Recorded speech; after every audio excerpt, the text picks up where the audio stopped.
If ever man wala pa nakapagsabi sa'yo, you did good today. And if magsisimula ka pa lang ng araw mo, you're going to have a great day. And if currently nag-hustle ka ngayon, you're doing good. Okay? Just a reminder. Hi! Welcome to Coffee Break, a Rigs PH podcast. I'm Jai. And today, welcome to the third episode. Updates muna tayo. Currently, it's 4 a.m. Thursday, November 16. Hey Siri, make a schedule this Friday, 8 p.m. What's the name of the new event? Pilot episode podcast. Coffee break. I love episode podcast. Sige na nga, okay na yun. I love podcast. Sabi ko, pilot episode eh. Pero anyway, Friday, in short, Friday is the first ever episode. Ma-upload ko na siya sa YouTube, sa Spotify, and sa iba pang streaming platforms available. And so today's coffee is Hazelnut Mocha Macchiato Sub Brevet. And today, tuloy-tuloy pa rin yung mic giveaway currently. Update lang again. And tuloy-tuloy pa rin yung paggawa ko ng content everyday hanggang ma-reach natin 5K subs and 100K followers. I think mauna kong ma-reach yung 100K followers kaysa sa 5K subs kasi mas mabilis yung growth sa TikTok. And then, yeah, since magde-December na, magpapasko na, naisip ko lang din na what if after ko naman ipag-giveaway yung mics ko, dun ko naman papag-giveaway yung mga keyboards ko. So, saktong-sakto para sa holiday, para i-share natin yung happiness and yung joy na nararamdaman natin with other people. Yun. Kaya abangan nyo sa December na yung magiging keyboard giveaway naman. So, abangan nyo yan. Gusto ko lang idagdag to sa podcast na to. Yung sa first part ng podcast is, what's my today's win? So today, ang win ko is sobrang productive ko. This whole week, sobrang productive ko. And gusto ko lang i-celebrate. And gusto ko lang i-share din sa inyo. If ever man yung win nyo, gusto nyong i-share, yung small wins nyo, na gusto nyong i-celebrate or gusto nyong i-share, welcome kayo sa comments. Plus, yung today's learning, ito pa. Ito naman, nabasa ko lang din na magkaiba pala yung passion and purpose. Kumbaga yung passion kasi more on yourself lang. Pero the purpose is towards others or dinede-emphasize na ito yung I sa sa purpose. Kumbaga, hindi ikaw yung bida dito, ganun. And, ang gusto ko lang din doon is, kumbaga, yung purpose mo is hindi sa'yo nakatutok. Kumbaga, sa ibang tao. Ganun. Parang, gets me? Parang, passion pala is different from purpose. Parang, pag yung purpose mo is, like, for example ako, ang purpose ko is to make other people happy. Diba? Parang yun yung nagiging purpose ko. Pero in what way? Yung purpose ko naman is, yan, mga giveaway, create ng content, inspire other people. Yan yung purpose ko. Yun yung feel ko na matatapat ko sa yung purpose. Yun. Ganda lang, di ba? Ang ganda, ang galing lang. Share ko lang. So today's topic is about why did I make a podcast? Or the reason why merong coffee break or itong podcast na to. And saka, itakal na rin natin bakit importante yung breaks or yung importante yung mag-take a rest or mag-take a quick break or a short break, ganyan. So, nung sineresearch ko to, sinearch ko sa internet, ano ba yung meaning ng coffee break or coffee break or like water break, ganyan. Ayan yung pinakalumabas eh. Sabi dito, it's a jargon or industry name from pop-up culture and hobbies to personal anecdotes and social trends. So meaning, yung term pala na yun is from the culture and the hobbyist. And hindi lang siya pala for work. Pwede din pala siya for hobbies or like personal anecdotes. Yun nga sabi. Sabi pa dito, a short rest or refreshment from work in the morning or afternoon. So, self-explanatory naman na yung sinabi. Short rest or refreshment. So, saan ba natin ito madalas na experience? So, madalas, diba sa work, sa school, sa office, diba, pagka we're exhausted. I mean, syempre, pag pumapasok tayo sa school or like, we go to work every day. Or pag sa school naman, diba, doon natin madalas na i-experience or magagamit yung mga short breaks na for sure magiging beneficial sa atin. Ano bang ginagawa natin sa coffee or sa break time or sa short break? Mostly, di ba, nagchichikahan tayo or like kwentuhan with friends, kumakain. In my case, nanonood ng Netflix or nanonood ng favorite TV series or movies, ganyan. Or listen to podcast, di ba? Pwede rin naman. Sabi kasi ni ChatGPT, sinerge ko ulit para lang mas ma-elaborate natin yung meaning. I mean, para sa akin, yung meaning ng coffee break and yung importance ng taking a break is medyo similar eh. Kasi, yun nga, in the fast-paced world or in my case, tech world, I feel like I need or we need to take a break or a pause from that world and doon nabuo yung coffee break, di ba? So, coffee break is like a refreshing pause or like a breather, di ba?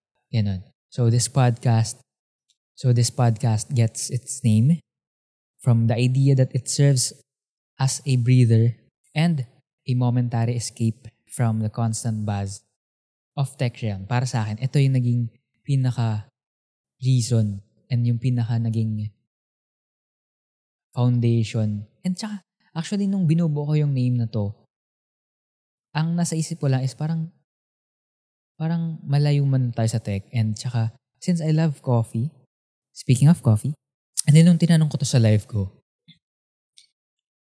talagang inelaborate namin mismo yung meaning. I mean, pag sinabi mong coffee break, parang short break, parang water break, ganyan lang.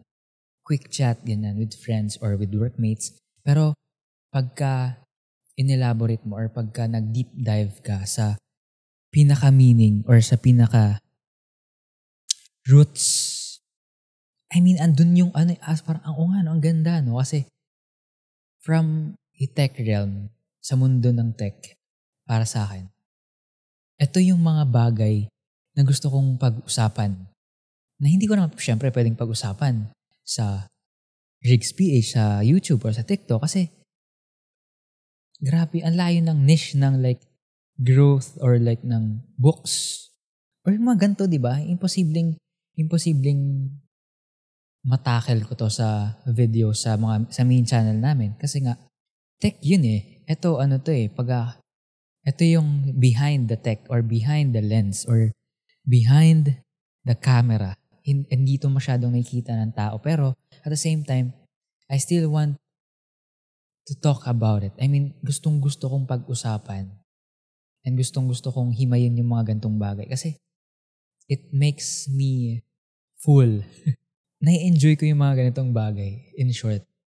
And every time na hinihimay ko siya or every time na tinatakal ko siya, meron akong natututunang bagong bagay na hindi ko marirealize or hindi ko matutunan if hindi ko talaga, or hindi ko hindi ko marirealize na, meron pa pala akong hindi alam about that stuff. Diba?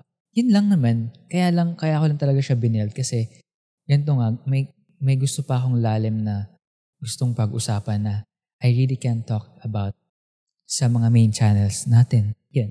Sabi pa sa na-search ko, ang coffee break vibe daw is like cozy settings. So, nung ginagawa ko to kanina, sabi ko, parang yung binild ko na set for this podcast is parang cozy para, alam mo yun, pagka nakikipag-usap ako sa inyo or nakikinig kayo sa akin, mafe-feel nyo na like we're close or sobrang cozy or masarap pakinggan or masarap panoorin if pinapanood nyo man to. Yun, di ba? Tapos sabi pa dito, where you and your audience can virtually sit together, sip on their favorite brew and unwind, creating an atmosphere that feels like catching up with a friend. Actually, ito yung environment na binibuild ko currently ngayon sa live. Like, pag nag-live ako, ito yung mga like-minded people na nag-gather up para pag-usapan yung isang topic and sabihin yung thoughts nila about that certain topic. Kaya rin ako na-amaze and mas lalo pang na-fascinate. Fascinating pa rin siya na makakamit ka or makakakilala ka ng mga taong hindi mo ina-expect na makakausap mo sa mga itong bagay. Kasi syempre yung mga iba mong friends or like close friends mo, hindi ka naman kilalang gantong ka-deep. Ganon. So yun lang yung gusto kong i-build na vibe or na set for you guys. Ayun, di ba sakto? Laid back, very intentional. Yun talaga yung pinaka-vibe na gusto kong i-portray sa inyo guys. Yun lang naman. Tsaka for you guys, parang feel ko, ito yung gusto kong maging break nyo rin to. If ever man you're exhausted or like you need to take a breather or like kailangan nyo ng fresh air from your life or if ever man, actually itong podcast na to pwede namang pwedeng parang yung mga lessons na sinasabi ko about life, hindi lang siya pwede sa isang bagay, sa isang certain na scenario. Kung baka pwede mo siya magagamit in other scenarios pa in life. Like for example, you just want to take your mind off school, ganyan. Or masyado kang stress sa work and gusto mo lang mag-take a breather, punta ka lang sa sulok, kuha ka headphones or earphones, earbuds, tapos wala lang, pakinggan mo yung podcast na to and malay mo, a thing or two, meron kang matutunan. At least, di ba, meron pa yung natutunan. So, yun yung gusto kong, ma-feel nyo or magamit nyo tong podcast na to since maraming nagtatanong na, uy, Jai, mag-podcast ka naman. And gustong-gusto ng tao yung ganun. Yung hindi lang sa boses ko sana, kundi pati yung lalim siguro ng pinagsasabi ko. Yung coffee break natin, we want to share it with our friends. Just like what I want to portray or to show you or to make you feel na we're friends and super close natin and ready ako to listen or ikaw, ready ka to listen sa mga podcast or sa pinagsasabi ko. If matulog ka man or like nag-study ka, pwede mo itong gawin for work. If nag-work ka, nag-aaral, yun. Parang meron ka lang buddy na workmate, like work with me or study with me. Ako lang yung boses sa utak mo or sa tenga mo na nagsasalita with a certain topic na kung ano lang pwede kong maisip. So why we need to take a break or why we need a coffee break? First of all, it increases our productivity. Plus, nakakapag-increase to ng focus. Siyempre, pagka you're working on a long period of time and then, of course, siyempre, hindi mo naman siya magagawa ng buong 8 hours. So, kailangan mo ng a quick breather or a quick break, a coffee break. Ganun, di ba? Di ba? Ang lalim. Na-realize ko lang and so, ang ganda talaga. Sakto talaga. For me. Di ba kayo? Agree ba? Tinanong yung audience. Ano pa ba? It helps people in their workloads to be manageable. Yun nga, di ba? If meron kang like 8 tasks, hindi mo naman siya kayang gawin ng 8 tasks na sunod-sunod. It's okay if meron kang regular breaks para mas focus yung utak mo to do things. And syempre, mas magawa mo ng tama or mas maganda yung output mo pag nag-break ka, di ba? Tsaka ito pa pala, bago ko sa conclusion and realizations. It's like a psychological detachment from work. Di ba? Ang ganda. Oo nga, no? Parang unplug muna ako, disconnect muna ako para disconnect to connect. Di ba? Disconnect muna ako sa world of work. Or ako, in my case, disconnect muna ako sa world of tech. Let me talk about the things that I like to talk about. Let me talk about the things that I want to tackle and to share my thoughts or like ano yung nasa utak ko when it comes to a certain topic. Mga ganyan. Wala lang, di ba? Ang realizations ko lang dito. Una, taking regular breaks can actually help you be more productive than working without stopping. Di ba? Sabi nga nila, mas okay pang i-admit mo na hindi mo na tumigil sa work. Wait lang. Asan na yun? It's easy to convince yourself that you don't have the time to take breaks, di ba? Di ba minsan, mas okay na i-admit natin or sabihin natin na i-gaslight yung sarili natin na okay lang, wala akong time para magpahinga. Di ba? Minsan, di ba ganun tayo minsan? Guilty ako dyan, promise. And ito yung mga natutunan ko. Super importante ng breaks for me. Kasi ito yung nagiging kaya nga, yun nga, breather. Kumbaga, hindi ko kaya mag-edit for a long period of time. Nag-i-edit ako, nag-shoot. Pero hindi ako like shoot. Or like edit. Kasi exhausting yung parang repetitive. Repetitive. Tama ba yung repetitive? Kumbaga paulit-ulit. Mas gusto ko yung may pattern lang like work, like shoot, edit, rest. Ganon. Mas okay yun para sa akin. Ayoko ng shoot. Though, sometimes I do bulk shooting para mas effective or mas efficient. Mas effective kasi yun minsan pagka need ko ng quantity contents.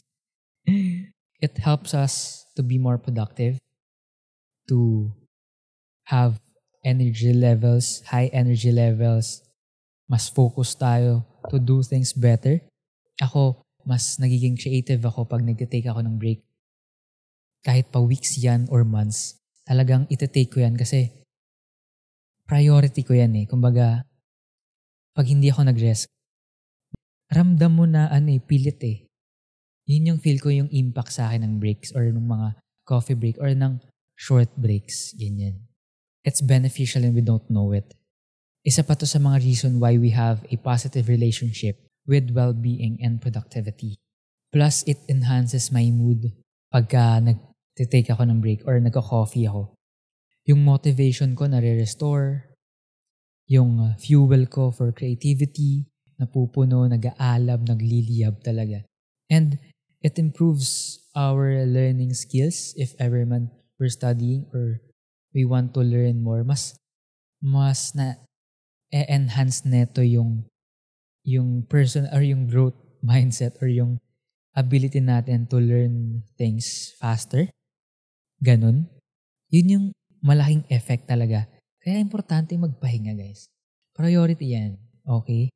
Take a break. It's okay. Okay lang naman magpahinga. Okay lang mapagod, guys. Okay lang manghina. Okay lang madapa. Okay lang magpahinga. Again, productive ka pa rin kahit nagpapahinga ka. Tsaka it allows us to reassess and keep an overview. Kasi di ba nga, a short break is like a step back. O di ba, step back. Para makita mo yung, marireassess mo yung mga current situations more like mga need mong gawin or works na feel mo off. Pero pag, wait lang, break muna ako. Check ko muna anong mali or like, ano kaya yung mga pwede ko pang ma-improve. Sa mga breaks yan, pag nag-break ka, dun mo makikita yan or dun mo siya ma-assess talaga ng buo. Yun lang naman yung mga realizations ko. If ever man, meron kayong mga insights about taking a break or like yung concept or yung roots, yung idea na tong Coffee Break podcast, all your comments are welcome in the comments. If ever man may comments sa Spotify or sa YouTube yan, open kayo guys. Okay lang. Kwentuhan tayo dyan or gawa tayo ng community na open sa mga ganitong bagay. Kasi, ang sarap pa yung matuto. Para sa akin kasi, mapabata ka man or matanda ka, estudyante ka man or with work or may work or working, there will be something na for sure hindi ko pa alam or hindi pa alam ng ibang tao. Kaya, as much as possible, gusto ko ring matuto sa iba't ibang edad or like ibang-ibang work or iba't ibang occupations kasi iba-iba rin yung mga na-experience nila in life. Iba-iba yung mga struggles nila and pros talaga ako sa growth mindset. At saka gusto ko yung maraming natututunan. Kahit ano pa yan, basta self-help, self-improvement, yan, mga ganyan. Wala lang, share ko lang din, napasegue ako ng napakalayo. Again, taking a break is being productive. Again, taking a break is being productive. Again, taking a break is also being productive. So, huwag kang makonsensya if ever kailangan mong magpahinga ng saglit kasi essential yan, guys. Huwag niyong i-skip yan kasi malaki yung magiging impact niyan sa output or sa outcome ng work mo or like sa well-being mo kung paano ka makipagkapwa-tao. Yan. Yan yung mga malaking impact siya kahit na and hindi lang natin alam ng malaki yung impact niya kasi most of the time nine-neglect natin or sineset aside natin yung bagay na to. Ngayon sinasabi ko to, na-amaze pa rin ako na meron pa akong natututunan habang binubuklat ko or hinihimay ko pa yung sinasabi ko. Ang ganda nun. Ang ganda nun. Well, anyway, that's it for our third episode of Coffee Break. Gusto ko lang mag-thank you sa mga lahat ng sumusuporta, sumusubaybay, sa mga nakasubscribe, sa mga lahat na nakafollow, and sa mga nagko-comment sa live, sa mga nangungulit sa akin to do this podcast. Ito na guys. This is also one of my dream before. So, currently, fulfill ko na yung dream ko na yun. Isa-isa lang, slowly but surely. Ito na tayo. Maraming salamat future self. Maraming salamat past self sa pagkakamali and ngayon, natututo ka sa mga pagkakamali mo. And if ever man meron kayong book recommendation, topic recommendation, suggestion, book suggestion, or coffee recommendation or coffee suggestion, leave nyo sa comments yan guys kasi kailangan ko yan. Ayun lang naman, have a great day guys. Have a great day ahead. If patulog ka pa lang, sana naging maganda yung araw mo.